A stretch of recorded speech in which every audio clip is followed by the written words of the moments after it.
आइए हम सुने विज्ञान की अनकही कहानियाँ। आइए हम सुने विज्ञान की अनसुनी कहानियाँ। एक नई दुनिया की आवाज़ आपकी आवाज़, विज्ञान की आवाज़, की आवाज़। We bring you all a podcast series on STEM popularization, that is, science, technology, engineering, mathematics, and medicine, supported and catalyzed by the National Council for Science and Technology Communication, the Government of India. Program is produced by Media for Community Foundation. Welcome back to the podcast from the Indo French Center for the Promotion of Advanced Research, CEFIPRA. In this episode, we continue to explore the fascinating collaborations between Indian and French scientists that are pushing the boundaries of knowledge. Now let's explore more with them. I am Professor Somasundaram from Microbiology and Cell Biology Department at Indian Institute of Science in Bangalore. So we are talking about this project funded by CEFIPRA. This is a collaboration between my laboratory and Professor Philippe Marin from France. So this project was funded about 5 years ago. In fact, it got over a couple of years ago. We continue to work on the leads obtained from the project. So the main objective of this project is to investigate cancer stem cells. As you all know, the cancer consists of the cancer cells and then the stromal cells. For a lot of time, people thought cancer cells are just only one type of cells, but recent findings, probably last 10 plus years, have clearly demonstrated within the cancer cell there are a small subpopulation of cells called cancer stem cells, and these are the real culprits behind the cancer development and also the progression and many other aggressive properties of the cancer. And all over the world, people are trying to look at how the cancer stem cells differ from the so-called non-cancer stem cells, okay, and by different approaches, okay. So the approach what we took, me and my co-principal investigator from France, is to look at the differences between the cancer stem cells and non-cancer stem cells by looking at the differences in the kind of proteins which are expressed between these two types of cells. And of course, our interest is to look at the glioblastoma, which is grade 4 glioma, one of the most common adult brain tumors. That is our choice of the system to study. So in this process, we identified several protein molecules which are expressed to different levels between the cancer stem cells and the so-called non-cancer stem cells. So while many laboratories, including our laboratories, are trying to look at those proteins which are specifically expressed by cancer stem cells, one of the proteins, which we call it fibromodulin, in short it's called FMOD, which was expressed to higher levels by the so-called non-cancer stem cells, which you also call it as a differentiated cancer cells. Why we got interested onto this molecule is that we had earlier worked on this molecule and published a paper in one of the good journals called Oncogene, where we found out this particular protein fibromodulin is highly expressed in glioblastoma in the context of the whole tumor. Interestingly, in this current study we found out this protein is expressed only by the non-cancer stem cells, not by the cancer stem cells. Okay. This was little unexpected because what we know about the differences between cancer stem cells and non-cancer stem cells is that cancer stem cells are the most important cell type of the cancer, that they alone can initiate a tumor and maintain the tumor. To the extent the non-cancer stem cells becomes kind of irrelevant and they appear to form the bulk of the tumor. Okay.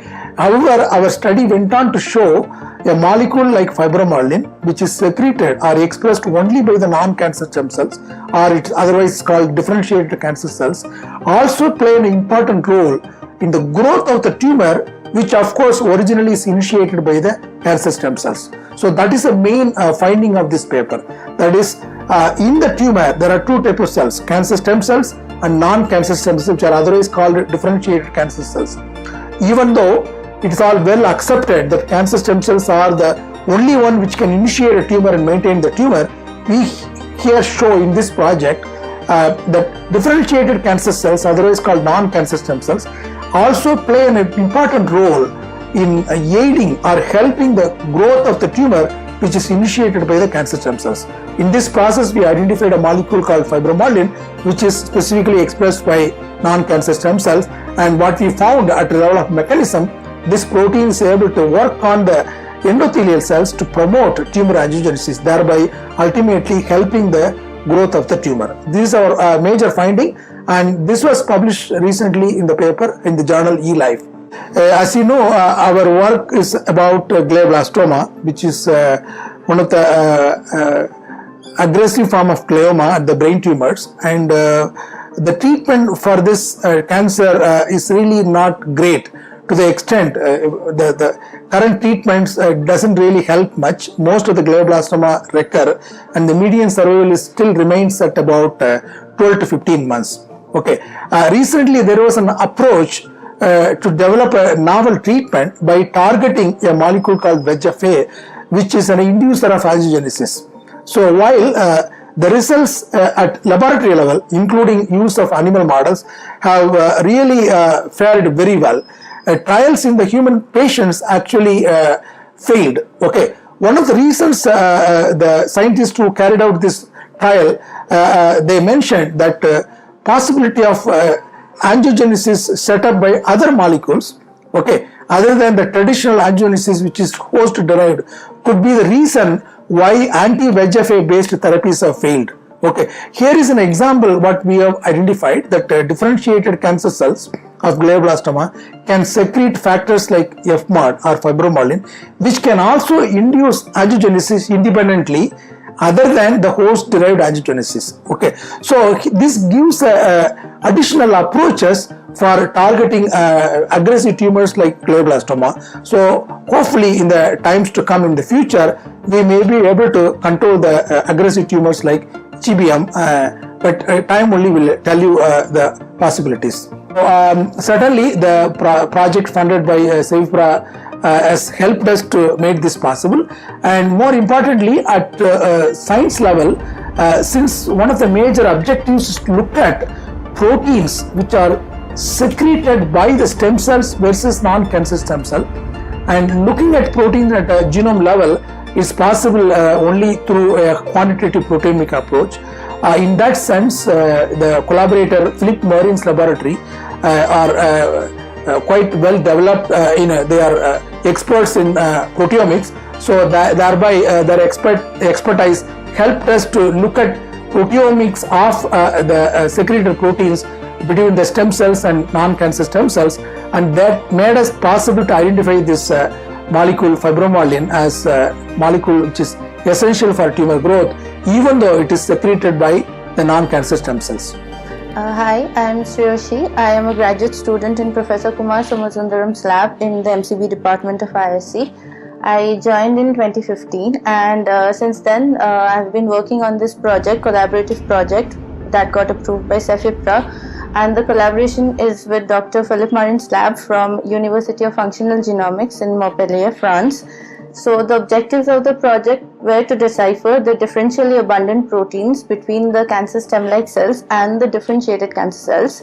Now the cancer stem-like cells form a minute proportion of the tumor, but they are extremely important because they can initiate tumor formation, while the differentiated cancer cells form the bulk of the tumor, but their exact role in cancer development and progression was not known for a long time. So we wanted to see whether they play an important role or not, and at the same time how the cancer cells, the stem cells and the differentiated cells interact within themselves and with the tumor microenvironment to create a very comfortable niche for cancer growth.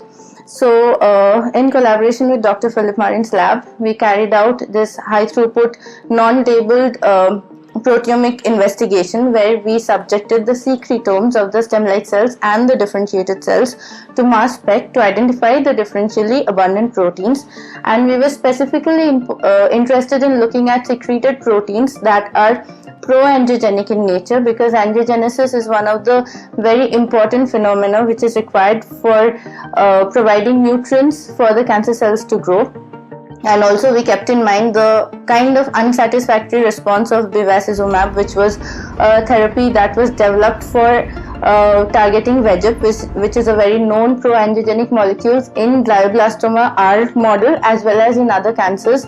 But since it failed in phase 3 clinical trials, it gave us a hint that there might be other pro-angiogenic factors that are playing a role in GBM growth and development.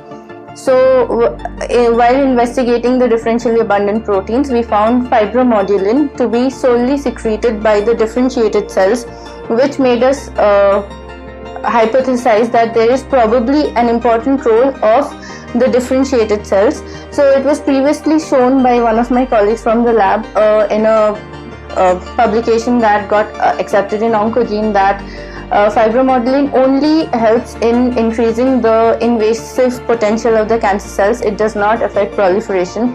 But we saw that fibromodulin increases angiogenesis by the endothelial cells that form the blood vessels. So in our investigation, we found out that FMOD activates integrin-dependent Notch signaling in the endothelial cells to promote GBM angiogenesis, and thereby it helps to create a very invasive as well as a very vascular GBM tumor. And we validated our findings in vivo mouse models as well, whereby we saw that if we silence GBM, the tumor burden decreases, and also the number and size of blood vessels that are supplying blood to the mice tumors are also less, and of course the survival of the mice increase, whereas in the groups where FMOD levels are high, the tumors are extremely vascular and the survival of the mice are also less. So in the process, we basically found out a novel molecule which can be a therapeutic target. Of course, it needs much more validation in terms of how to target this molecule, how to inhibit it in a clinical scenario, but we validated our findings from high throughput data sets that are publicly available to see that indeed high FMOD level does cause a lower survival, whereas low FMOD levels does increase patient survival significantly. So we, from the major finding of our study is, of course, finding a novel therapeutic target which might translate into a novel anti-angiogenic therapy in GBM. This episode is brought to you with the content support from Cefipra and the technical support from the Sparrows team.